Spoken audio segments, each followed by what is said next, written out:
Assalamualaikum warahmatullahi wabarakatuh.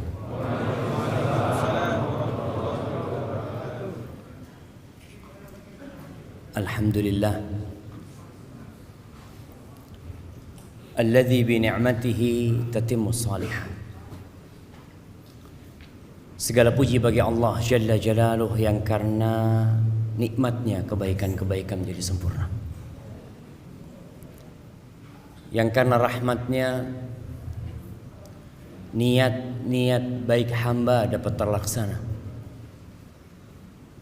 Malam hari ini dengan hujan yang cukup deras kita bisa sampai ke tempat ini. Tapi jangan sampai kita bangga dengan hasil dan perjuangan kita,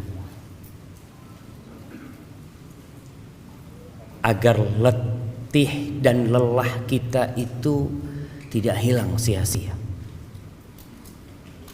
gara-gara kita merasa telah berbuat baik. Allah yang berbuat baik kepada kita, Allah yang menggerakkan hati kita, menguatkan tubuh kita sehingga kita dapat melangkah ke tempat ini. Ada banyak orang yang mungkin lebih sehat dari kita, lebih mampu daripada kita, banyak waktu luang dia, bahkan dia nggak punya kerjaan hari ini, santai hidupnya, tapi ternyata dia nggak bisa melangkahkan kakinya ke tempat ini. Maka hendaklah kita memuja dan memuji Allah Jalla Jalaluh atas nikmat yang Dia berikan. Oleh karena itu penghuni surga, tatkala mereka masuk surga, mereka tidak membanggakan perjuangan mereka, tapi mereka mengatakan alhamdulillahilladzi hadana lihada wa ma kunna linahtadiya laula an hadanallah.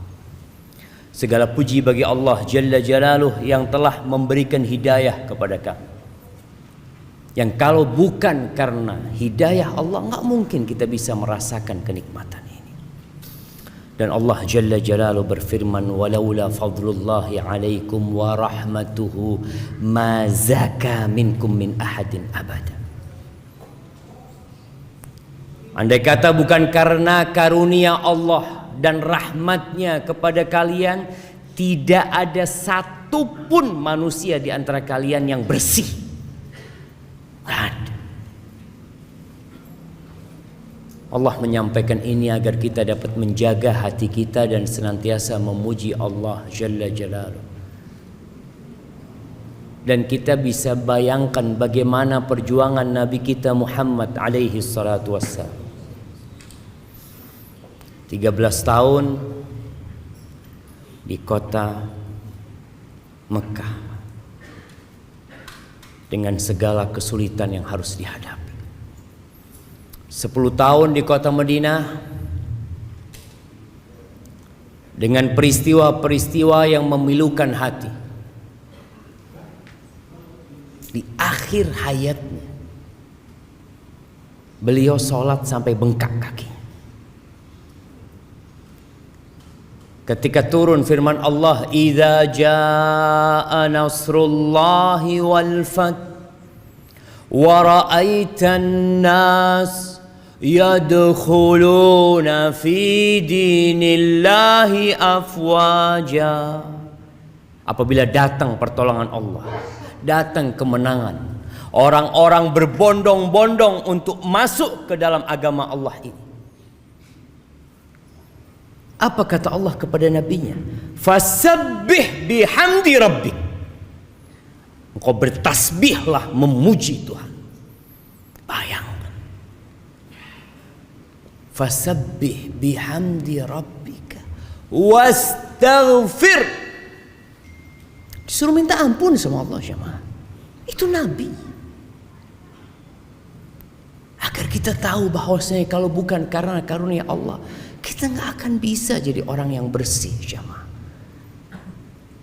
Nabi disuruh beristighfar dan memuji Allah serta menyucikannya dari segala kekurangan. Innahu kana tawwaba. Maka semoga Allah membantu kita untuk senantiasa bersyukur kepada Allah, memuja dan memujinya. Allahumma salli wa sallim wa zid wa barik wa an'im ala abdika wa rasulika sayyidina wa maulana Muhammad wa ala alihi wa ashabihi ajma'in. Ya Allah, semoga salawat, salam, berkah dan nikmat senantiasa Engkau curahkan untuk hamba kekasih-Mu, untuk baginda Nabi kita Muhammad alaihi salatu wassalam, untuk keluarga beliau, untuk istri-istri beliau, untuk putra-putri beliau, dan untuk seluruh sahabat Nabi. Semoga Allah meridhai kita bersama mereka. Amma ba'd. Masya Allah, senang ana lihat masjid ini. Semoga Allah memberkahi masjid ini menjadi tempat sentral kegiatan dakwah. Jamaah rahimakumullah, selama pandemi ini yang sepertinya kita juga belum selesai dari pandemi. Apa buktinya pandemi belum selesai? Nah, jamaah, antum masih pakai masker hari ini. Nah, ana izin minum dulu ya.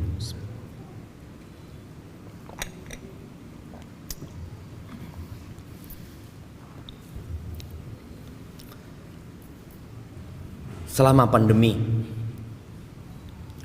di awal-awal ana sering mengikuti jumlah yang terpapar COVID, jumlah yang sembuh, dan jumlah yang mati.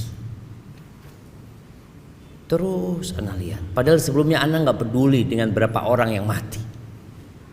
Antum peduli dengan berapa penduduk Indonesia yang mati? Enggak ada. Yang cari tahu hari ini berapa ya yang mati di Jakarta. Tapi di masa pandemi ada data yang membuat sebagian orang jadi tahu. Dan ternyata sebagian yang pergi meninggalkan dunia ini keluarga kita. Orang-orang yang kita cintai. Dahulu COVID itu sepertinya jauh, tahu-tahu tetangga kita. Sebagian ada yang orang tuanya, anaknya, saudaranya. Dan ahibati fillah, ketika masa COVID itu sebagian saudara kita, sebagian kerabat kita keluar rumah dan tidak pernah balik ke rumah lagi. Langsung ke kuburan. Sampai kita melihat ada kejadian paksa membawa jenazah itu ke rumah. Udah mati nih orang, udah selesai urusannya dengan dunia, tapi keluarganya masih ingin ngurusin itu jenazahnya. Iya, dia ingin merawat jenazah tersebut dan mengantarkannya dengan layak. Tapi sebagian gak bisa. Ana punya sahabat juga berangkat. Sebelum dia meninggal, dia sempat telepon sama ana. Dia ngomong, Ustaz, kalau ana meninggal dunia, ana minta Ustaz yang nyolatin ana ya. Kata dia. Ana ngomong, insyaallah sembuh antum. Ternyata betul dia berangkat. Dibawa jenazahnya pakai ambulan, gak boleh turun dari ambulan. Kemudian kita mengantarkan jenazahnya, gak boleh kita mendekat dari kuburannya. Allahu Akbar, ada apa syama? Ahibati fillah, ada juga berita-berita yang menyedihkan. Anak-anak bermain-main di sungai Tahu-tahu dia nggak pernah keluar lagi dari sungai itu. Ada yang naik motor dan tidak pernah balik ke rumahnya. Dan ada orang-orang yang sampai hari ini jasadnya pun tidak ditemukan. Gak tahu ada di mana. Tapi yang jelas ada kehidupan setelah kehidupan ini. Itulah yang akan kita bicarakan. Tentang perjalanan setelah kita mati. Kita kemana jemaah? Yang kita dapat lihat dengan kasat mata, orang itu meninggalkan rumahnya. Dapat berapa lama, rumah itu ada tulisan. Apa tulisannya? Dijual. Iya, antum ngelihat. Rumah dijual. Kenapa? Udah mati orang. Udah jatuh kepada ahli waris. Dapat ya 4 bulan 10 hari, tahu-tahu ada undangan pernikahan. Siapa? Jandanya Fulan mau menikah. Fulan ini kemana? Benar-benar dilupakan jemaah. Hartanya dibagi, istrinya dinikahin sama orang. Dan sepertinya kita akan mengalami hal itu. Semuanya. Kalau kita mati kemudian selesai urusannya. Selesai mati jadi bangkai, selesai sudah. Maka kematian itu akan menjadi tempat peristirahatan.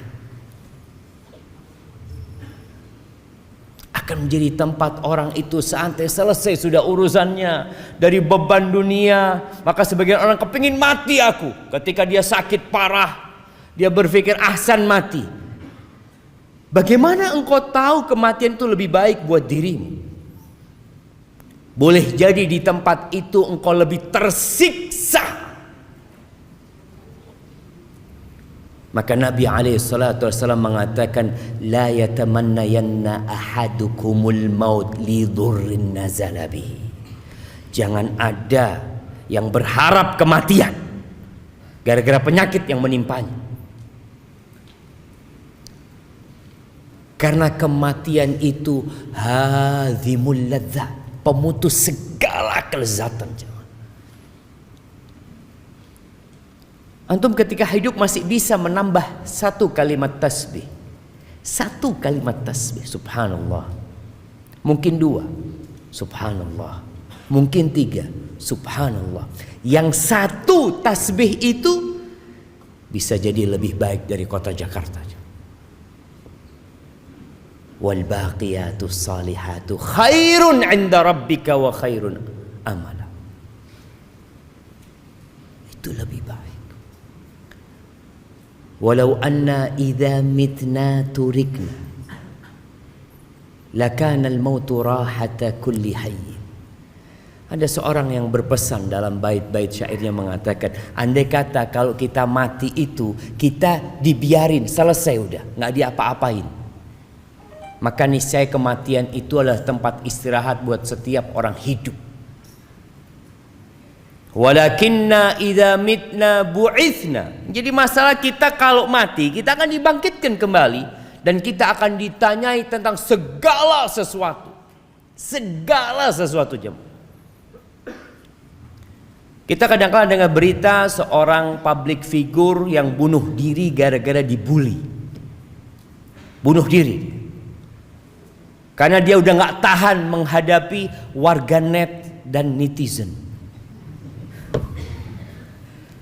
Dia bunuh diri. Dia pikir dengan mati selesai. Beban hidupnya selesai. Kegalauan hidupnya, kepedihan jiwanya selesai. Kata siapa jemaah? Maka nanti pada saat dibagikan rapot, orang yang mendapatkan kitab dengan tangan kirinya, dari arah kirinya, apa kata dia? Ya laitani lam uta kitabiyah. Walam adri ma hisabiyah. Ya laitaha kanatil qadiyah. Dia berpikir, andai kata aku nggak dapat kitabku, nggak tahu dengan catatanku, andai kata kematian itu menyelesaikan segalanya. Selesai, istirahat ya. Antum punya utang, datang debt collector, ambil tali, seret, selesai sudah. Orang berpikir seperti itu. Dan sampai hari ini kita masih mendapati orang-orang yang bunuh diri. Karena dia berpikir dengan bunuh diri selesai. Iya, memang selesai segala kenikmatan dia. Putus semua kelezatan dia, putus. Tinggal bencana dan azab yang menanti dia.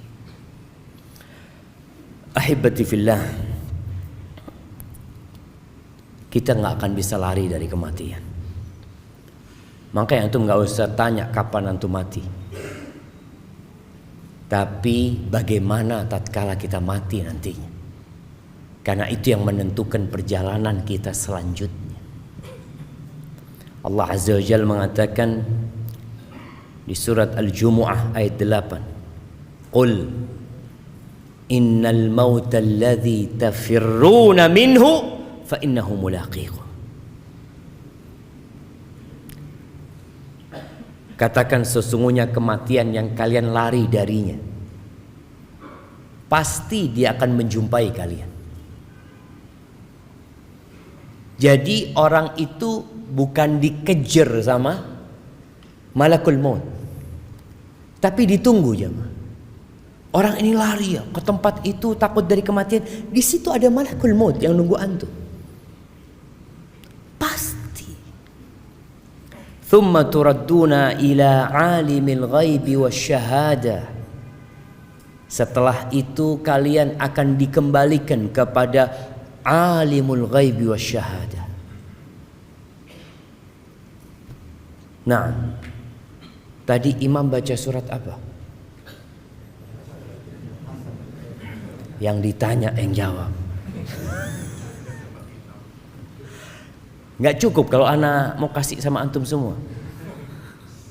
Dengar-dengar suara apa tadi antum? Surat apa? Belum paham antum? Surat Al-Hasyr. Pertama, pertengahan, terakhir. Terakhir, Masya Allah. Ana kasih hadiah buat antum. Masya Allah. 2 hadiahnya langsung jamaah. Barakallahu fikum. Fadal Habib. Betul, ini buat hadiah. Kok dilihat sama antum? Soalnya panitia yang lihat kok besar banget hadiah. Nah, antum perlu baca tuh akhir surat Al-Hasyr. Antum perlu baca Al-Quran semuanya. Tapi ada ayat-ayat yang mengenalkan kita tentang Tuhan kita, yang kita nggak pernah berhenti memanggil namanya, agar panggilan kita itu berbobot ketika antum mengatakan ya Allah. Siapa Allah? Antum kenal sama Allah. Masya Allah. Ada apaan?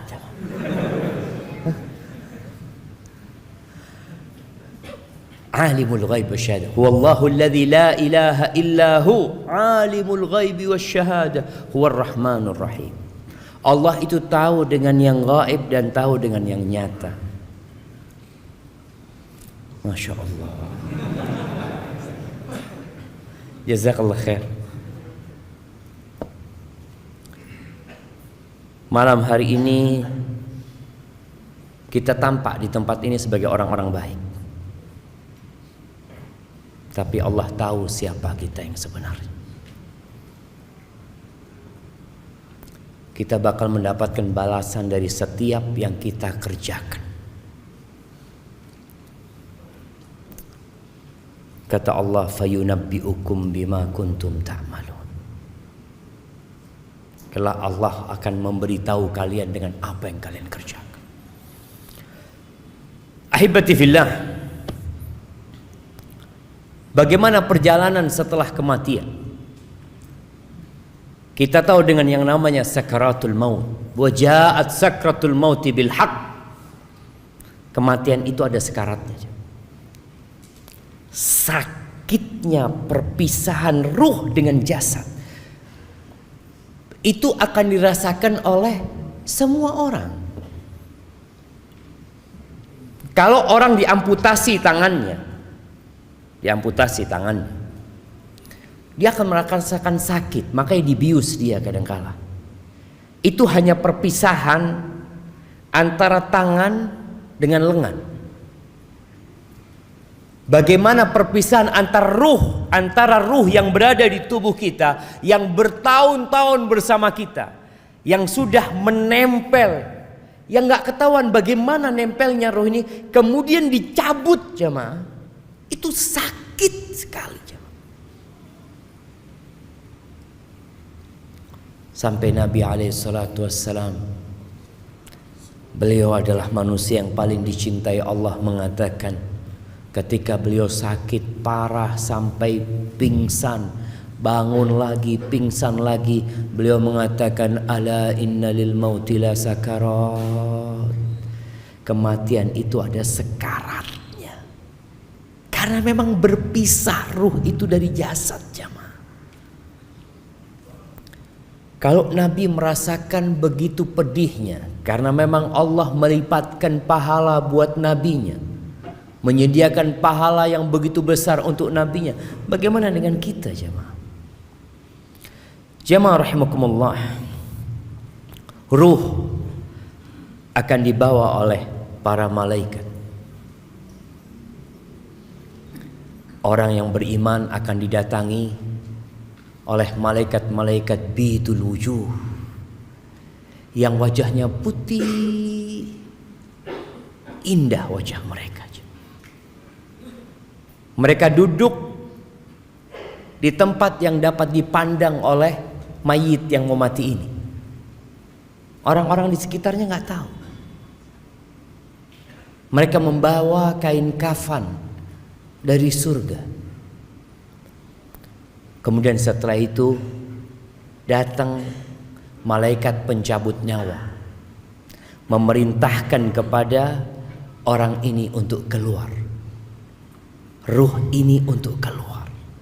Apabila dia orang yang beriman, maka dia akan keluar dengan mudah.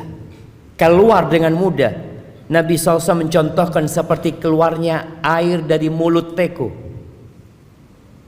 Tapi itu sakit. Nabi SAW merasakan sakit. Adapun kalau orang itu orang fajir, maka ruhnya juga akan keluar, tapi dia nggak mau keluar. Ketika diperintahkan keluar, dia berusaha untuk berpegangan dengan jasadnya supaya dia nggak keluar, karena dia disuruh keluar menuju ke azab Allah Azza wa Jalla. Maka Nabi mencontohkan seperti kawat gerigi yang berada di kulit domba yang basah, kemudian dia ditarik sehingga urat-urat itu ikut ketarik.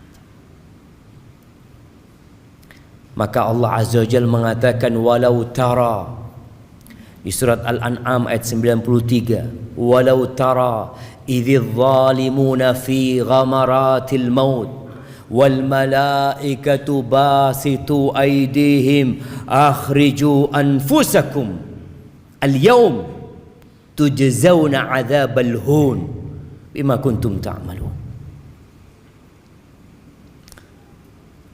Andai kata kalian melihat ketika orang-orang zalim itu dalam perjalanan kematian, dia sudah dalam perpisahan dengan kehidupan ini, dan malaikat membentangkan tangannya mengatakan, keluarkan jiwa kalian.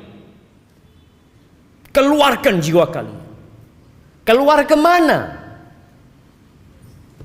Keluar menuju azab Allah. Hari ini engkau akan mendapatkan azab yang menghinakan. Mungkinkah dia mau keluar jamaah? Sulit dia akan keluar.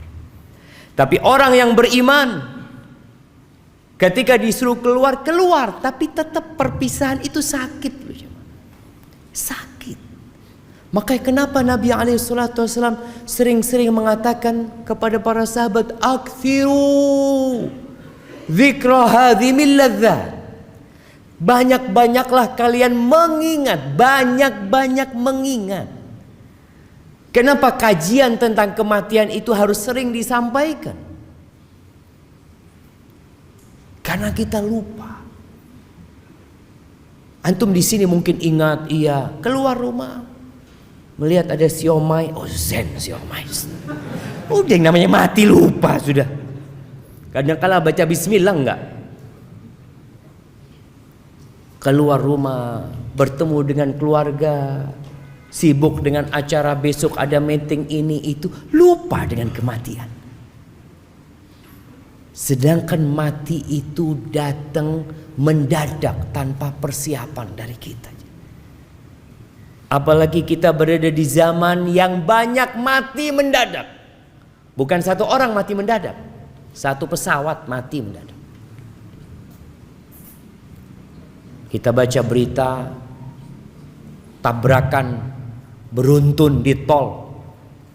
Kita baca berita sebuah bis mengangkut anak-anak rekreasi bersama orang tuanya jatuh ke jurang, mati.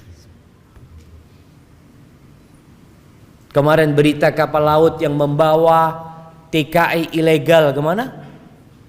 Ke Malaysia. Antum bisa bayangin orang-orang yang naik itu. Mereka berpikir, saya mau kerja, insya Allah setahun bayar utang, setahun beli mobil, setahun dia sudah mikir karena dia tahu dengan gaji tiap bulan, ternyata dia nggak pernah muncul dari lautan itu.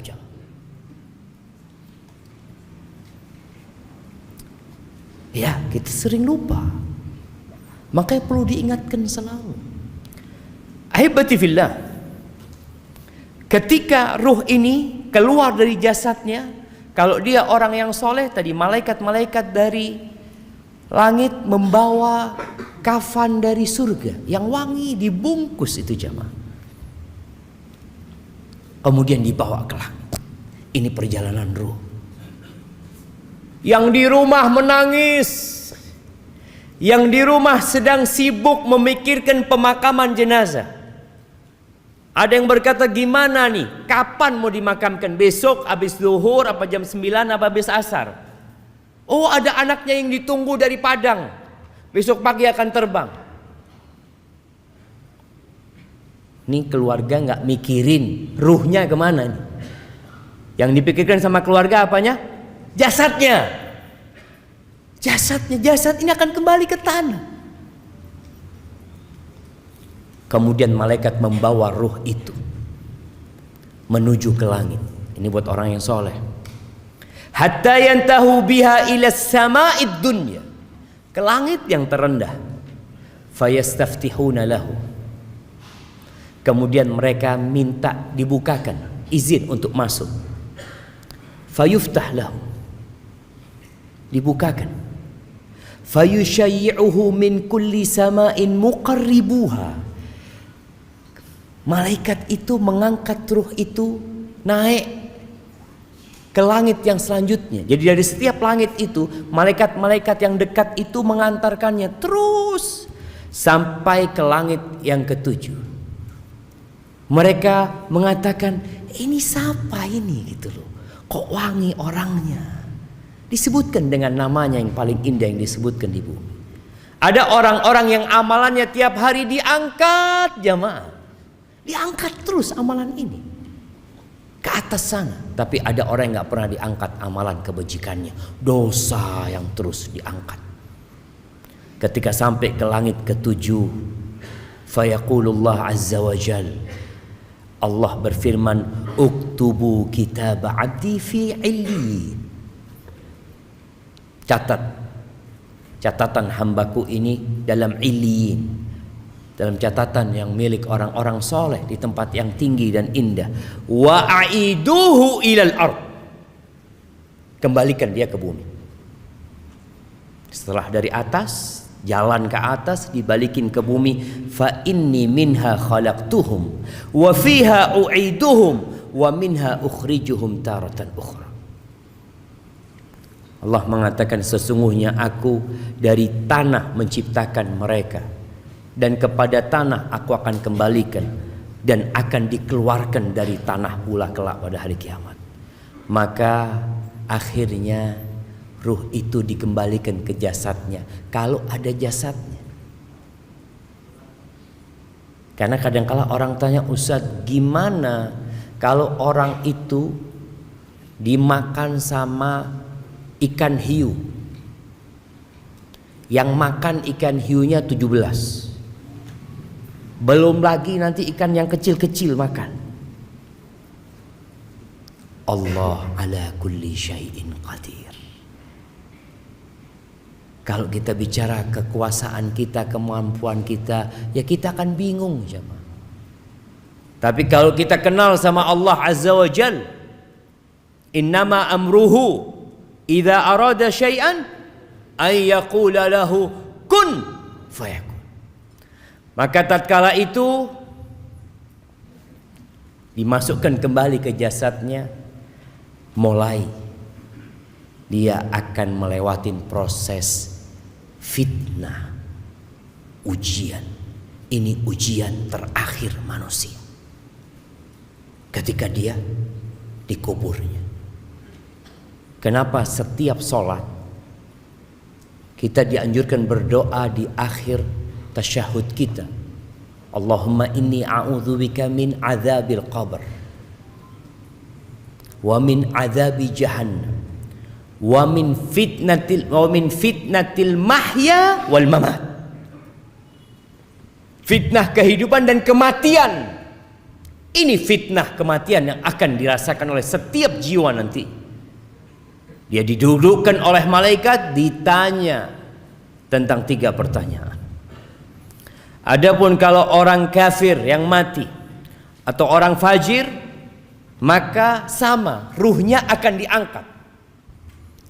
Nabi SAW menyebutkan, fayas'aduna biha fala yamurruna biha ala mala'in minal malaika. Dibawa tuh ke atas, tidak pernah mereka melewatin malaikat kecuali malaikat akan mengatakan, ma hadzal ruhul khabith.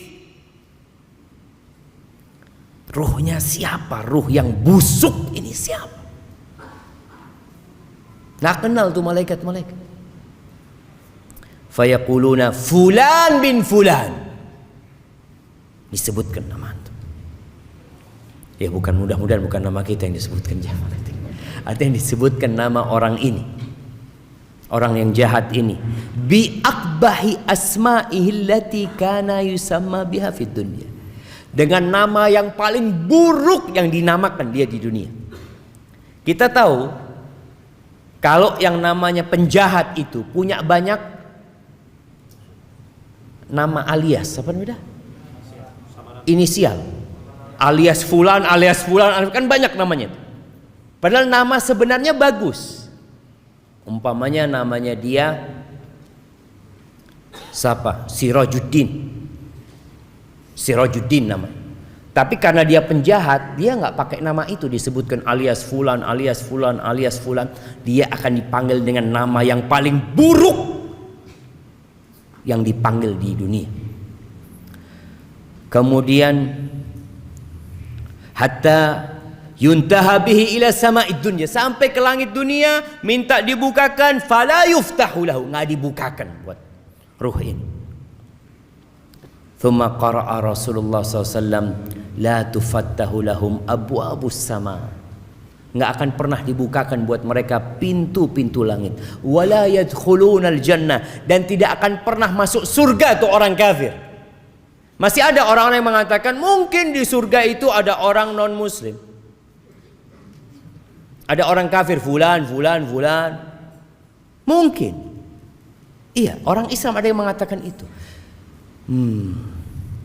Kita katakan nggak ada orang kafir di surga. Emangnya ustadz yang punya kunci surga? Emangnya antum juga punya kunci surga, bisa masukkan terserah antum? Antum bisa memasukkan semau antum. Anda mau masukkan fulan. Yang punya surga itu Allah Azza wa Jal. Dan Allah katakan, wala yadkhulunal jannah. Mereka tidak akan pernah masuk surga, nggak bakalan masuk surga sampai onta itu masuk di semil khiyat, di lubangnya jarum. Nggak bakalan. Andai kata mereka datang dengan sepenuh bumi ini emas jemaah, mereka ingin menebus diri mereka. Innal ladzina kafaru wa matu wa hum kuffar falan yuqbala min ahadihim mil'ul ardi dhahaban. Itu orang-orang kafir yang mati dalam kondisi kafir. Yang mati loh jemaah. Kalau yang masih hidup kita doakan semoga dapat hidayah, semoga dia mendapatkan petunjuk. Tapi yang mati dalam kondisi kafir, kata Allah Azza wa Jalla, tidak akan diterima dari mereka sepenuh bumi ini emas. Ana pernah sodakoh ketika hidup segunung Semeru emas, nggak diterima. Jangan Semeru, sepenuh bumi ini emas, tapi karena engkau kafir, nggak bakal diterima sama Allah Azza wa Jalla. Nggak akan dapat menebus dirinya. Sedangkan orang-orang beriman, apa kata Nabi SAW? Ittaqun nar walau bisyiqqi tamrah. Selamatkan diri kalian dari api neraka walaupun dengan setengah butir kurma. Jangan bicara sepenuh bumi ini emas, setengah butir kurma itu dapat menyelamatkan kita dari api neraka, asalkan beriman. Emangnya permintaan Allah berat ya ma? Allah hanya minta qul la ilaha illallah. Allah minta itu. Nabi SAW ketika berdakwah keliling ke pasar-pasar di kota Mekah, ke tempat-tempat perkumpulan orang-orang Quraisy, ke tenda-tenda orang-orang yang sedang haji dari berbagai penjuru Jaziratul Arab. Apa yang Nabi pinta dari mereka?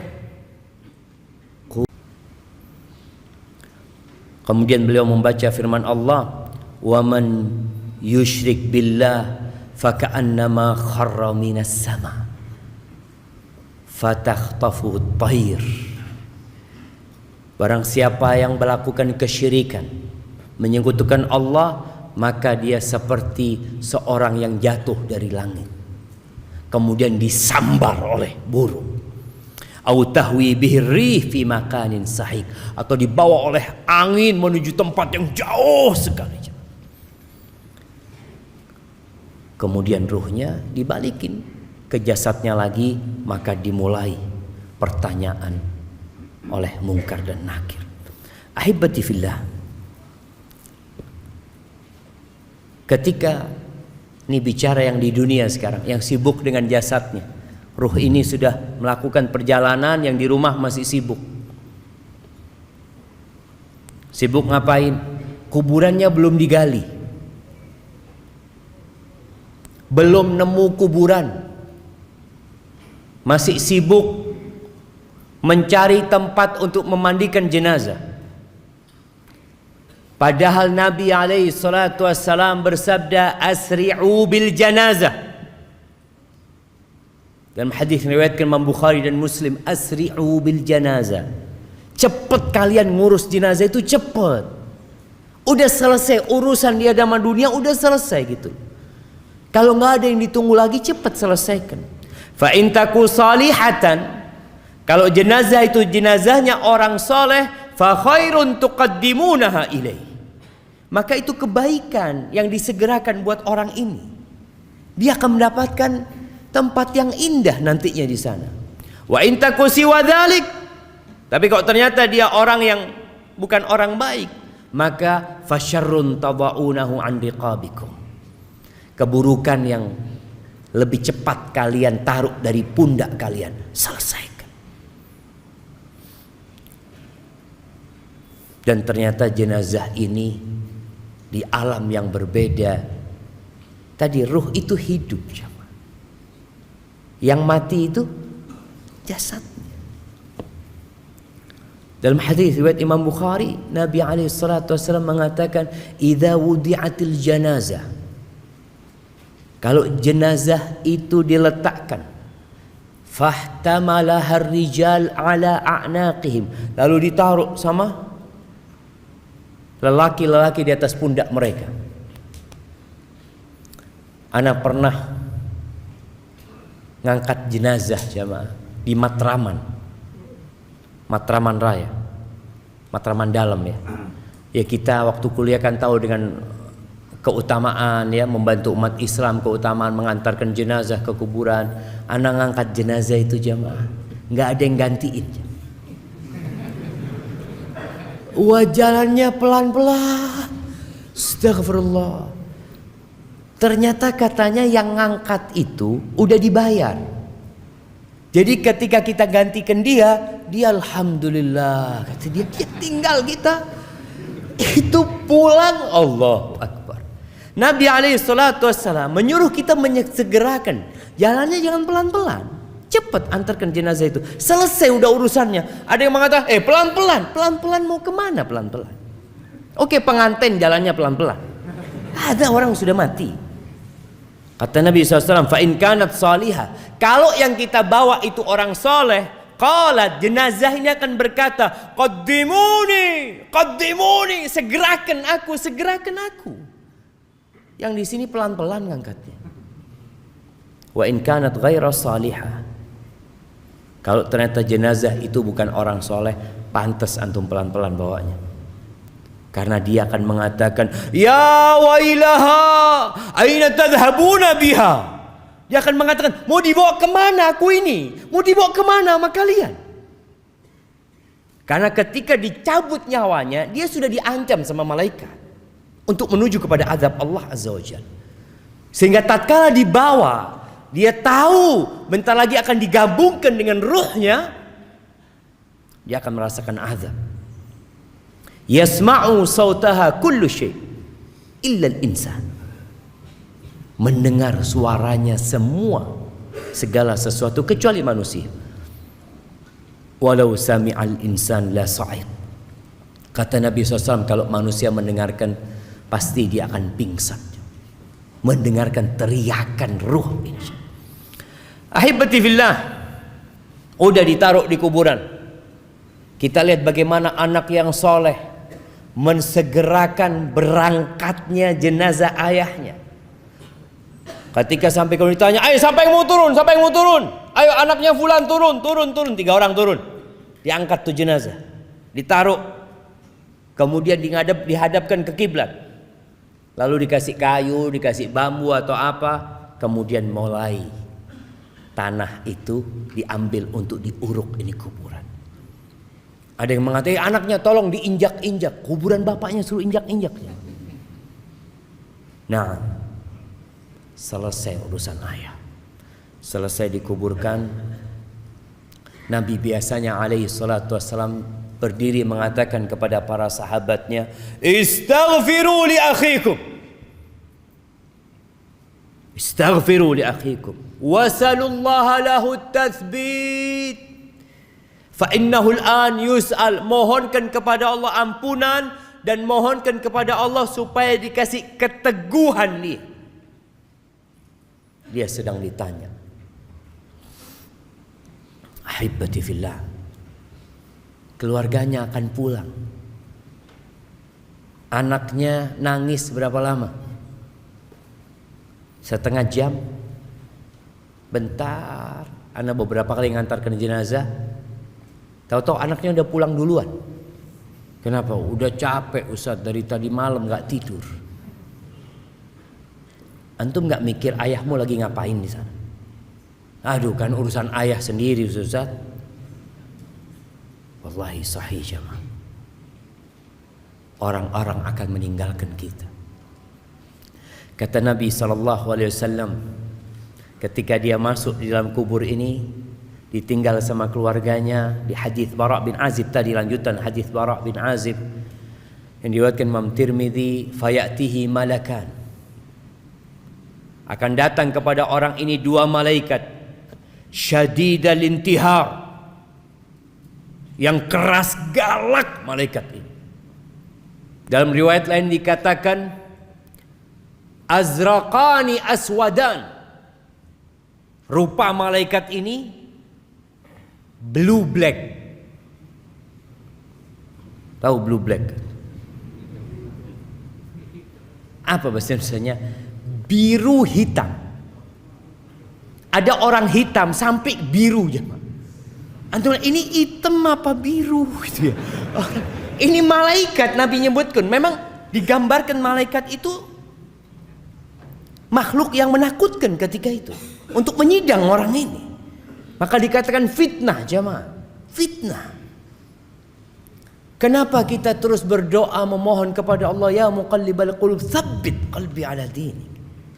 Kenapa Nabi di atas kuburan tadi menyebutkan wasallallahu lahu tatsbit, mohonkan kepada Allah keteguhan, karena berat sekali fitnah di sana. Wa yujlisani, disuruh duduk orang ini. Gimana antum didudukkan sama makhluk yang menakutkan gitu ya? Fayaqulani lahu man rabbuk, ma dinuk, man nabiyuk. Maka akan ditanya 3 pertanyaan. Oh, pertanyaan itu gampang, Ustaz. Ahibati fillah, antum pernah melihat orang yang dibawa sama polisi dari rumahnya, kemudian ditutupi kepalanya, kemudian dinaikkan ke mobil, ditaruh di tempat yang gelap kulita, kemudian mulai diinterogasi orang ini. Siapa namamu? Apa? Nama. Tanya nama saya. Dia akan kebingungan. Ditanya sama polisi ini, dari mana engkau? Ini itu. Dia bingung, ada apa ini? Dia mau jawab, kadang-kadang lupa dengan jawaban-jawaban yang sebenarnya dia tahu jemaah. Masya Allah. Kita azan dulu. Nah, kita lanjut. Nah jemaah, kita lanjutkan dulu. Karena kalau kita mau sholat sekarang, kayaknya ada banyak yang harus terusir dari dalam sini. Nanti waktu sholat yang sebagian mungkin harus keluar ya. Yang tadi sholat di dalam tetap di dalam. Yang tadi sholat di luar keluar. Masa Ustaz? Astagfirullah. Baik ahibati fillah, 3 pertanyaan tadi tidak dijawab dengan hafalan. Kalau bicara hafalan, senok hogron hafal Quran. Ada orang-orang munafikun hafal Quran, tapi menjawab pertanyaan itu dengan keyakinan.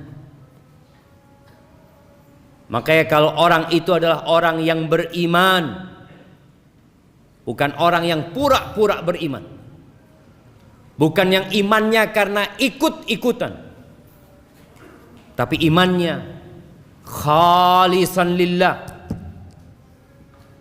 maka dia akan menjawab mengatakan Rabbi Allah wa dinil Islam wa Nabi Muhammad sallallahu alaihi wasallam. Kemudian akan ada yang menyeru dari langit mengatakan an sadaqa abdi, benar. Benar. Tapi kalau dia orang munafik, fajir, ketika ditanya man rabbuk, ma dinuk, man nabiyuk, dia mengatakan sami'tun nas yaqulun faqultu. Jawaban dia, bisa dia jawab Tuhannya Allah, bisa dia jawab Nabinya Muhammad SAW, bisa dia jawab Islam agamaku. Tapi apa kata dia? Aku mendengar orang mengatakan itu, aku pun mengatakan seperti itu. Orang mengatakan Nabinya Muhammad, ya aku katakan Muhammad. Tanya agamanya apa? Oh Islam. Islam, KTP-nya Islam dia. Tapi ternyata dia bukan orang yang benar-benar beriman, hanya pura-pura beriman. Maka akan ada yang menyeru dalil mengatakan an kadzaba abdi, bohong dia selama ini. Ahibati fillah, Ibnu Hibban dan Imam Tabrani meriwayatkan dari Abu Hurairah radhiyallahu anhu, dari Nabi alaihi salatu wassalam, beliau mengatakan walladzi nafsi biyadi, walladzi nafsi biyadih, demi yang jiwaku berada di tangannya, yakni demi Allah Azza wa Jalla, yang jiwa kita semua ada di tangan Allah. Innal mayyita la yasma'u khafqa ni'alikum hina tuwalluna anhu mudbirin. Sesungguhnya mayit itu mendengarkan suara sandal kalian ketika kalian pergi meninggalkannya. Kita lihat yang rame, tahu-tahu sepi, senyap. Fa in kana mu'minan, kalau dia orang yang beriman, kanatis shalah 'inda ra'sihi, maka salat akan berjaga di kepalanya. Dalam riwayat lain dikatakan bacaan Quran, karena orang salat biasanya baca Quran, akan ada di arah kepalanya. Jagain orang ini. Waz zakatu an yaminihi was shaum an yasarihi. Zakat di kanannya, puasa di kirinya.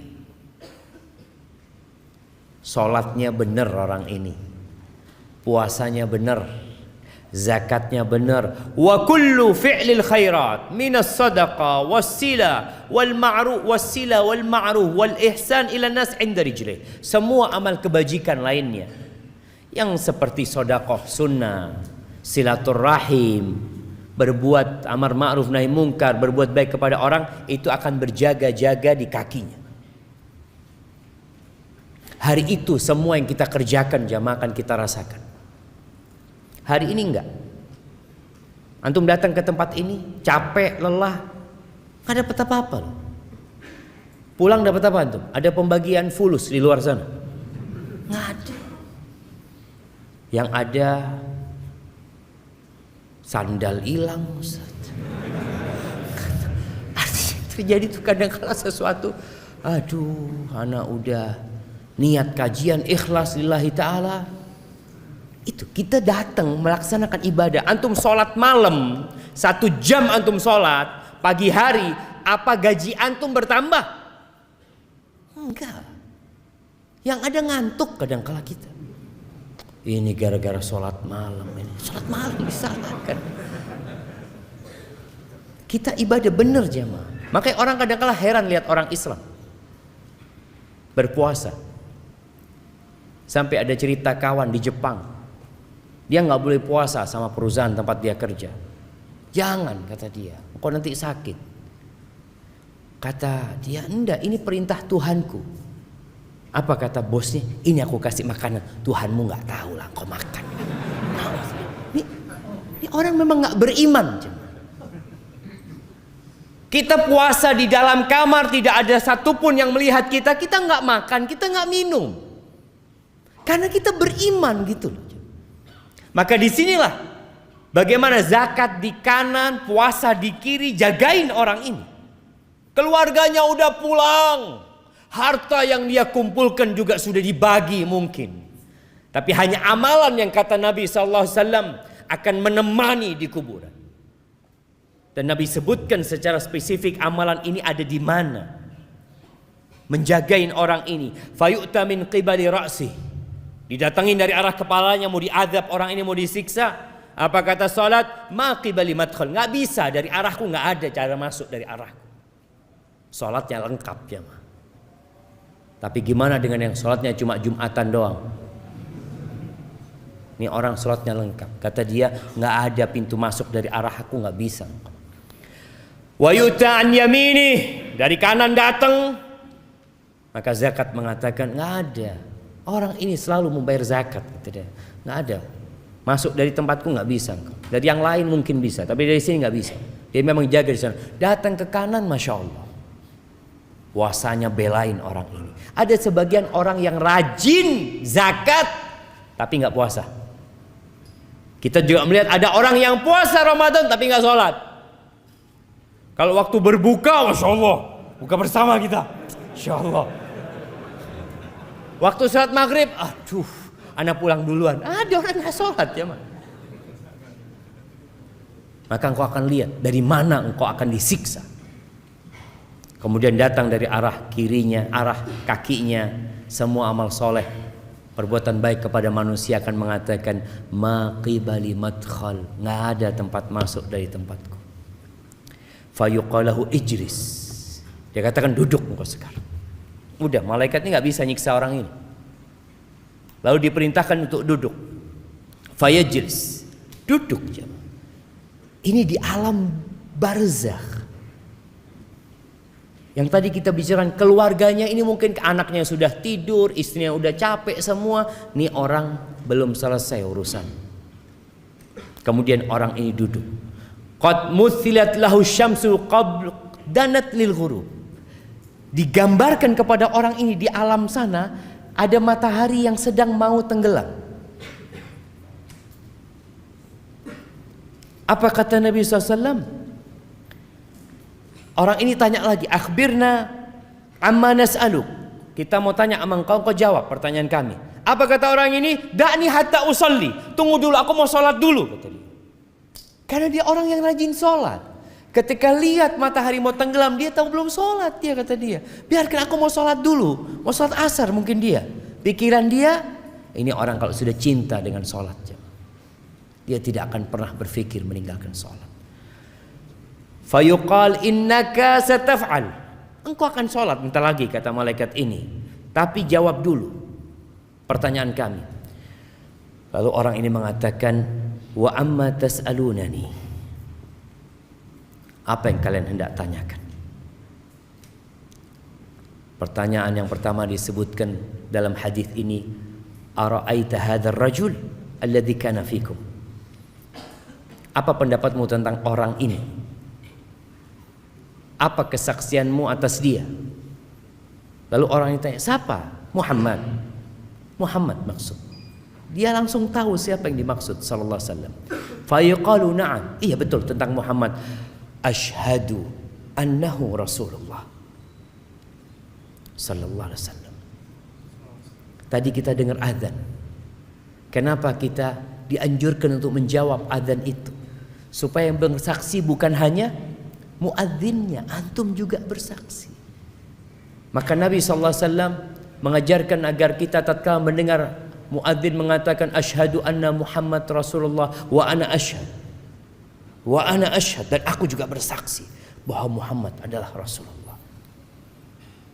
Jangan dibiarkan lewat itu kesaksian jemaah.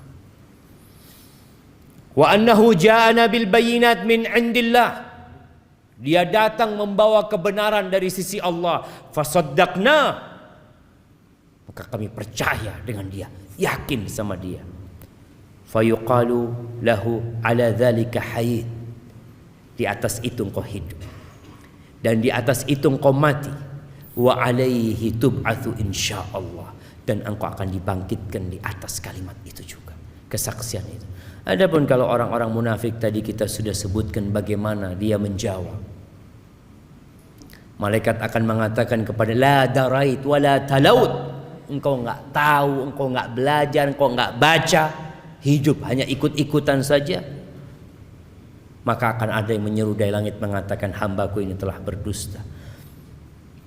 Ahibati fillah, selesai pertanyaan, Allah Azza wa Jalla memberikan sebuah karunia kepada orang yang soleh ini. Apa? Ada yang menyeru dari langit mengatakan hambaku telah jujur benar, fa'afrishuhu minal jannah, kasih dia permadani dari surga. Kadangkala ada kuburan yang kita lihat becek. Musim hujan ini sampai pakai pompa air ngeluarkan air. Kadangkala kering dikit langsung dimasukkan itu jenazah, udah selesai sudah. Tapi kalau dia orang soleh, setelah pertanyaan selesai, hamparkan bagi dia permadani dari surga. Wa albisuhu minal jannah, berikan pakaian dari surga. Waftahu lahu baban ilal jannah, bukakan bagi dia pintu ke surga. Maka dibukakan di kuburnya itu, dibukakan pintu sehingga datang aroma surga, wanginya surga, dan kuburnya kata Nabi SAW, wa yufsahu lahu fi qabrihi madda basarih, Kuburnya diluaskan sepanjang dia memandang. Karena apa? Karena kuburannya ada di kuburan yang mahal di Jakarta? Sandiaga.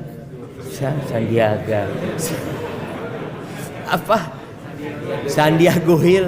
Karena di sana jadi luas lah, karena amalannya. Dalam kehidupan di dunia ini kita mendapatkan bagian kesenangan bukan karena amalan. Antum bisa lihat orang-orang yang selalu berada di saf pertama kadangkala hidupnya miskin, melarat. Tiap malam dia baca 1 juz, sulit ekonominya, bencana menimpa dia. Karena memang dunia ini darul amal, tempat untuk beramal, bukan untuk bersenang-senang di sini. Hisabnya nanti. Maka ini orang ketika sudah dikuburnya, walaupun menurut orang becek, kena air hujan ini dan itu, tapi karena amalan dia sejatinya telah dibentangkan kuburannya, dihamparkan permadani surga, dibukakan pintu surga. Jemaah antum bisa merasakan orang kepanasan, tahu-tahu kalau dibuka jendela, masuk AC, Allah enaknya.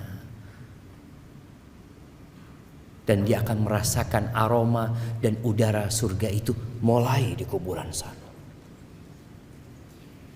Bagaimana Rasul sallallahu alaihi wasallam pernah mengatakan, innal qabra awwalu manzilatin min manazilil akhirah. Kuburan itu tempat persinggahan pertama ke akhirat. Terminalnya itu di kuburan tuh. Kalau di situ mudah hidupnya, yang selanjutnya insya Allah aman. Tapi kalau sudah di sana nggak benar, yang selanjutnya akan lebih berat. Kemudian ya namanya orang kalau sendirian, walaupun tempatnya luas nyaman, tetap kesepian. Antum bisa rasakan. Antum dikasih rumah luasnya 500 meter persegi. Kamarnya ada 17. Antum sendirian jemaah. Kira-kira gimana perasaan antum di sana? Kayaknya ahsan ana di gubuk reot tapi sama sahib-sahib. Ada kawannya. Maka Allah memberikan kawan kepada orang ini. Wa yatihi rajulun hasanul wajhi. Datang kepadanya seorang dengan wajah yang indah. Hasanul thiyab, pakaiannya bagus, thayyibur ri, aromanya wangi. Lalu tiba-tiba orang ini mengatakan, absyir billadzi yusurruk. Bergembiralah engkau dengan yang menyenangkan hatimu. Hadza yaumuka alladzi kunta tu'adu. Ini hari yang engkau dikasih janji. Kita semua dikasih janji sama Allah, Allah akan kasih balasan sama kita. Allah tidak pernah ingkar janji. Dan itu hari pertama Allah menepati janjinya, akan adanya pahala yang sudah Allah jelaskan. Allah menepati janji di dunia dan menepati janji di akhirat. Tapi ini dalam kehidupan akhirat. Ini hari yang engkau telah dijanjikan. Akan adanya hari kebangkitan nantinya, dimulai dari sini. Kemudian orang ini tanya, ya Allah, mudah-mudahan kita yang mengatakan itu. Man anta? Kamu siapa ya? Gak kenal orangnya. Fawajhukal wajhul ladzi yaji'u bil khair. Wajahmu wajah orang yang membawa kebaikan, kata dia. Karena dia gak kenal, kata orang ini, ana amaluka saleh. Aku amal solehmu. Fayaqul rabbi aqimis sa'ah. Maka orang ini akan mengatakan, wahai Rabbku, bangkitkan kiamat. Kenapa? Karena dia belum bisa masuk surga. Masih ada jendela, ada pintu yang dapat merasakan aromanya surga. Tapi belum bisa dia masuk surga sampai kiamat nantinya. Kemudian dia mengatakan, ya Allah, bangkitkan kiamat agar aku bisa kembali ke keluargaku dan hartaku. Maka dikatakan, uskut, belum waktunya, sudah engkau di sini dulu. Disuruh istirahat, dia merasakan kenikmatan di dalam kuburan tersebut. Kalaupun orang-orang kafir, ya, dia akan dimulai disiksa di sana. Dalam hadis riwayat Abu Dawud, Nabi SAW menyebutkan orang ini akan didatengin orang tadi, akan dibukakan pintu ke neraka, akan dikasih hamparan permadani dari neraka. Dia akan mencium aromanya neraka, busuknya neraka. Kemudian datang orang yang wajahnya buruk, jelek, busuk, lalu mengatakan, abshir billadzi yasu'uk, bergembiralah engkau dengan yang menyulitkanmu, yang buruk buat hidupmu. Ini hari yang engkau dijanjikan. Lalu apa kata orang ini? Engkau juga semoga dapat keburukan. Orang kan kalau dikasih berita buruk marah dia jamaah. Maka mayit ini juga marah. Man anta? Siapa engkau? Wajahmu wajah yang membawa keburukan, aromamu buruk. Kata orang ini, ana amalukal khabith. Aku amal burukmu. Kau nggak kenal sama aku? Aku amal burukmu. Fawallahi, kata amal ini, orang ini mengatakan, demi Allah, ma alimtuka illa kunta bati'an an ta'atillah. Aku nggak pernah kenal engkau kecuali orang yang lambat dalam ketaatan, sari'an ila ma'siyatillah. Kalau diajak maksiat cepat engkau orang. Fajazakallahu syarran. Semoga Allah memberikan balasan yang buruk buat engkau. Kemudian Allah kirim orang a'ma, asam, abkam. Orang yang kata Nabi SAW buta, tuli, bisu. Pegang mizrabah. Dia pegang semacam palu yang besar, yang kalau palu ini digunakan untuk menghantam gunung Semeru itu jamaah, kana turaban. Gunung itu akan jadi rata sama tanah, jadi debu. Lau duriba biha jabalun kana turaban. Fayadribuhu, maka orang ini dipukul dengan palu itu sampai menjadi debu. Kemudian dikembalikan, kemudian dipukul, dia berteriak-teriak, dia menjerit, tapi nggak ada gunanya, nggak ada penyesalan yang bermanfaat pada waktu itu. Selesai sudah. Karpetnya dari neraka, aroma neraka datang, maka dia hidup dalam ketakutan sampai kiamat. Berapa tahun kita hidup di dunia? 70 tahun mungkin, kalau sampai. Maka ahibati fillah, jangan sibuk dengan perjalanan hidup di dunia, lupa dengan perjalanan hidup setelah kematian yang akan lebih lama dan lebih panjang hidup kita di sana. Nabi kita Muhammad alaihi salatu wassalam, berapa lama hidup di rumah yang hanya 5 kali 5? Berapa lama beliau hidup di rumah itu? Di kota Madinah beliau hidup 10 tahun di tempat itu. Di Mekah penuh dengan gangguan, hidup selama 53 tahun Nabi SAW. Hanya 63 tahun di muka bumi ini. Dan Nabi di kuburannya sudah berapa tahun? Antum? Berapa tahun Nabi di kuburan?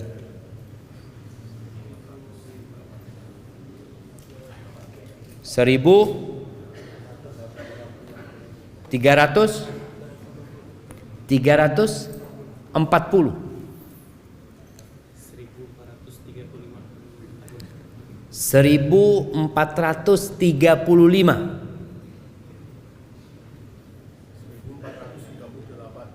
1438. Kapan Nabi mati? Ngitungnya itu dari tanggal Nabi meninggal dunia. Nah,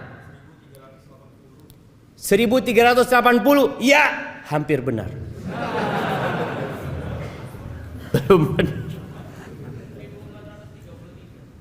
1433. Sekarang tahun berapa? Tahun berapa?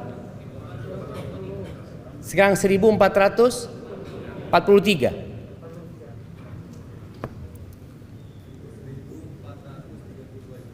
1432 jemaah. Nabi meninggal tahun 11 Hijriah. 1443 dikurangin 11 berapa? 32. Bener, nggak nyontek kan tuh? Kasihkan ke belakang. Masya Allah. Barakallahu fikum. Beliau sudah hidup di kuburannya 1432 tahun. Mana yang seharusnya kita pikirkan? Perjalanan yang mana? Ketika antum tahu mau melakukan perjalanan 2 hari, antum akan bawa bekal buat 2 hari itu. Kemudian dikatakan insya Allah 2 hari di sini, 2 tahun di sana. Mana yang antum akan pikirkan? Yang 2 hari ya secukupnya lah. Ana harus simpen untuk yang 2 tahun di sana.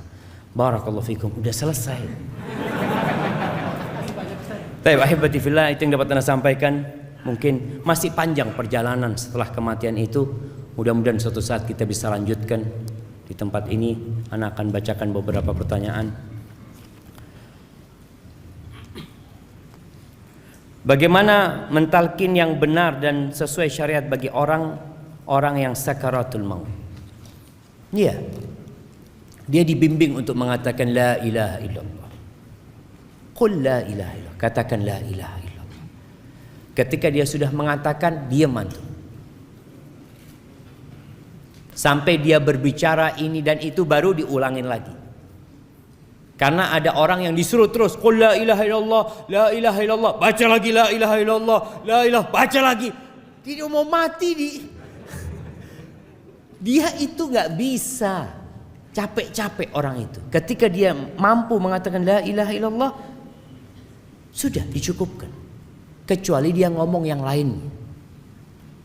Bagaimana dengan orang yang sadar nggak sadar? Ya diingatkan. Ketika kelihatan dia sadar, Bapak baca la ilaha illallah ayah. Tapi kita kadang-kadang nggak tahu Ustaz, ayah ini sadar apa enggak Ustaz. Sudah kau bacakan itu, semoga dia sadar. Nanti berapa lama kita sampaikan lagi seperti itu agar dia mengatakan la ilaha illallah. Bagaimana cara agar kita berkumpul di surga bersama keluarga? Allah Azza wa Jalla mengatakan walladzina amanu wattaba'athum dzurriyyatuhum biimanin alhaqna bihim dzurriyyatahum wama alatnahum min amalihim min syai'. Orang-orang yang beriman diikuti dengan anak keturunan yang beriman, maka kita akan kumpulkan mereka nanti jamaah tanpa mengurangi amalan mereka.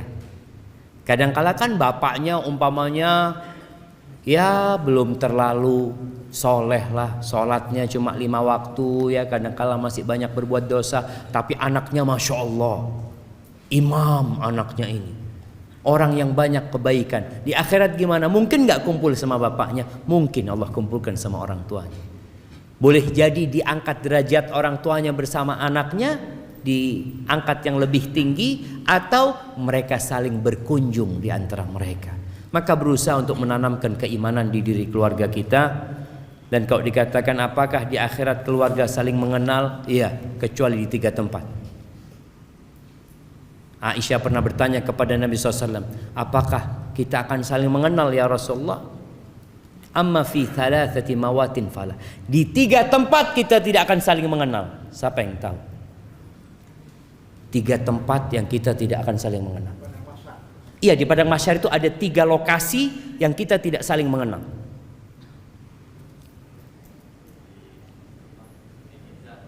Di mizan,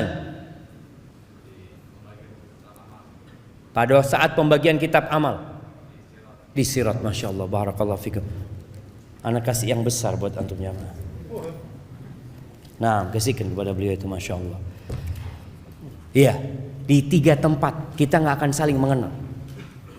Ketika pembagian rapot, semua orang akan mengatakan nafsi, nafsi, nggak mikirin bapaknya, nggak mikirin anaknya. Bahkan Allah katakan yauma yafirrul mar'u min akhi wa ummihi wa abihi wa sahibatihi wa bani.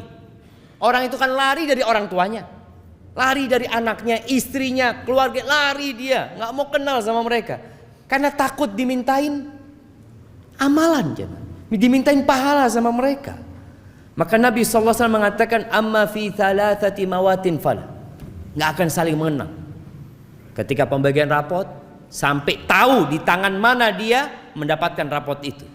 Ketika dia dapat dengan tangan kanannya, dia akan ingat sama keluarganya. Baca nih kitabku, baca. Dia gembira. Yang kedua, ketika timbangan. Ditimbang, dia hanya berpikir apakah timbangan dia berat kebaikannya atau keburukannya. Dan yang ketiga sirat. Ketika melewatin sirat, doa para nabi pada waktu itu hanya salim salim. Seperti itu. Barakallahu fikum.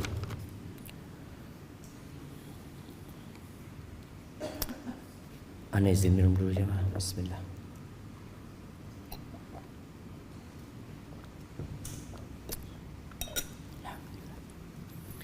Saya seorang perempuan. Saya sedang belajar untuk mengenal Allah dengan lebih baik lagi. Dan ini pertama kali saya datang ke kajian. Masya Allah, saya senang sekali dengan temanya. Ustaz, saya mau bertanya, di mana letak keadilan Allah? Dan setelah hari kiamat, apakah kita bisa kembali melihat atau bertemu orang tua kita yang sudah meninggal dunia? Ahibati fillah, kalau bicara keadilan Allah, Allah itu adil dalam urusan dosa. Yang berbuat satu dosa dibalas satu. Fajaza'u sayyi'atin sayyi'atun mithluha. Tapi kalau bicara bicara kebaikan, Allah itu fadl, memberikan kelebihan.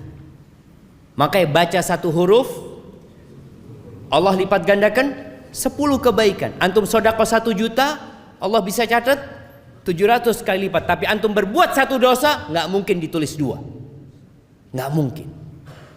Bahkan keadilan Allah, man hamma bihasanah, yang ingin berbuat kebaikan kemudian tidak bisa melakukannya. Umpamanya dia kepingin datang kajian, ya Allah aku mau datang kajian nanti sore ini, tahu-tahu hujan, dia nggak berangkat, ditulis kebaikan buat dia.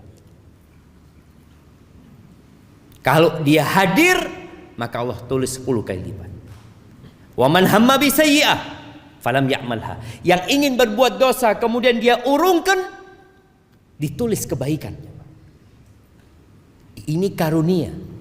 Tapi kalau dia melakukan dosa 1, ya sudah, Allah akan balas, akan tulis 1.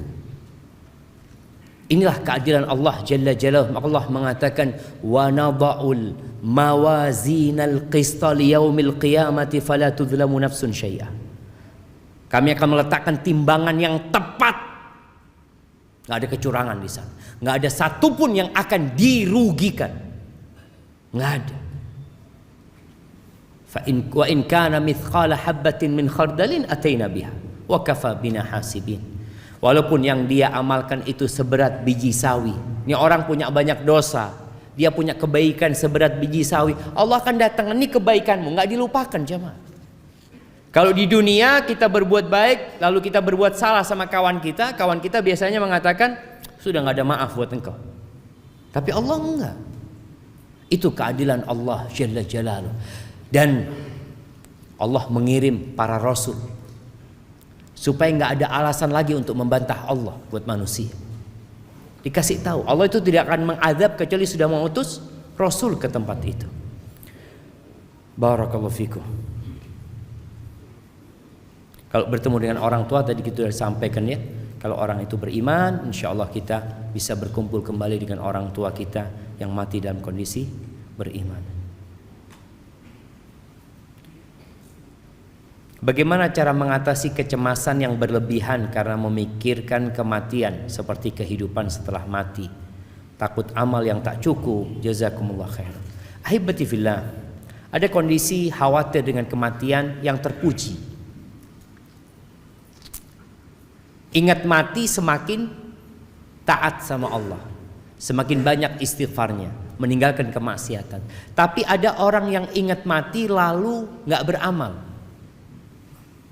Dia cuma duduk doang. Ini berarti bisikan iblis.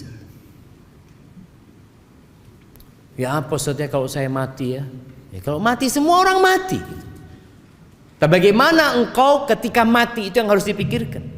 Maka kita harus memperbanyak amal soleh. Kematian itu pasti datang, bukan hanya antum yang mati. Ada orang yang takut mati sehingga nggak mau keluar rumah. Takut Ustaz nanti nyebrang ketabrak. Emangnya antum kalau di rumah nggak mati? Apa antum nggak takut kalau di rumah tahu-tahu ambruk rumahnya? Semua akan mati. Maka kita disuruh mempersiapkan diri. Limithli hadza fa'iddu. Nabi pernah berdiri di atas kuburan, orang lagi gali kuburan. Nabi mengatakan kepada para sahabatnya sallallahu alaihi wasallam, limithli hadza fa'iddu, untuk yang seperti ini hendaklah kalian persiapkan. Afwan, saya ingin bertanya, bagaimana jika kita mati sebelum bertaubat? Dan bagaimana jika kalau sudah bertaubat sedangkan kita pernah melakukan dosa yang besar? Ahibati fillah, man taba taballah alaih. Barang siapa yang bertobat, Allah akan menerima taubatnya. Tapi orang yang mati dalam kondisi belum bertobat, selama dia tidak melakukan kesyirikan, fa amruhu ilallah, tergantung kehendak Allah. Kalau Allah ampuni orang itu. Kalau Allah mau siksa, Allah siksa dengan dosanya. Intinya selama orang itu mati dalam kondisi Islam, mentauhidkan Allah, ada harapan diampuni. Baik diampuni kemudian dimasukkan ke surga, baik dimasukkan ke neraka dahulu untuk dicuci kemudian diangkat ke surga. Karena orang yang beriman niscaya akan masuk surga. Tapi tadi kondisinya tergantung amalan dia nantinya. Dan orang masuk surga itu karena rahmat Allah Azza wa Jalla. Ahibati fillah,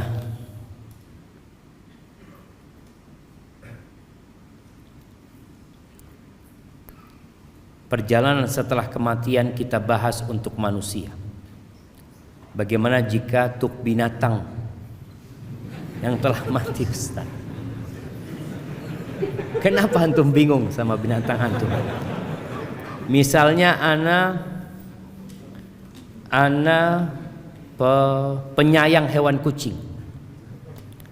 Apa sama jika kucing atau hewan lainnya mati, kemana selanjutnya? Ahibati fillah, untuk binatang, ya udah jadi tanah dia jadi tanah. Tapi nanti pada hari kiamat akan dibangkitkan binatang-binatang itu untuk ditegakkan keadilan buat mereka. Ini tadi ada pertanyaan, bagaimana keadilan Allah? Allah akan tegakkan keadilan kepada binatang-binatang. Sampai kata Nabi SAW, Allah akan memberikan hak kisos, hak membalas pada hari kiamat buat kambing yang gak bertanduk, yang ditanduk sama kambing yang bertanduk. Sampai binatang yang melakukan kedoliman kepada binatang lain. Beda kalau singa makan kambing, bukan dolim, karena Allah memang nyuruh dia makan itu gitu. Tapi ini yang antara sohib, ya kambing-kambing kadang kala mereka temennya lagi duduk-duduk tahu-tahu diseruduk gitu ya. Ini akan ditegakkan keadilan. Naam, Nabi SAW menyebutkan itu. Kemudian Allah mengatakan kepada mereka, kunu turaban, jadilah kalian tanah. Ketika orang-orang musyrikin melihat persidangan itu dan melihat binatang-binatang menjadi tanah, mereka mengatakan, ya laitani kuntu turaba, andai kata aku jadi tanah seperti mereka. Artinya nggak dihisap lagi, selesai urusan. Cuma kisos, setelah itu selesai. Jemaah, ana rasa ana cukupkan sampai sekarang ya. Mohon maaf pertanyaan nggak dijawab semuanya, karena ana malam ini harus meninggalkan Jakarta menuju ke Jember insyaallah. Doakan semoga Allah memberikan keselamatan kepada kita semuanya. Apabila benar yang ana sampaikan itu dari Allah Azza wa Jalla, kalau ada yang salah dan kurang berkenan itu dari diri ana pribadi, Allah dan Rasulnya terbebaskan dari kesalahan itu. Kurang lebihnya mohon maaf. Subhanakallahumma wa bihamdika, asyhadu an la ilaha illa anta, astaghfiruka wa atubu ilaik. Wassalamualaikum warahmatullahi wabarakatuh.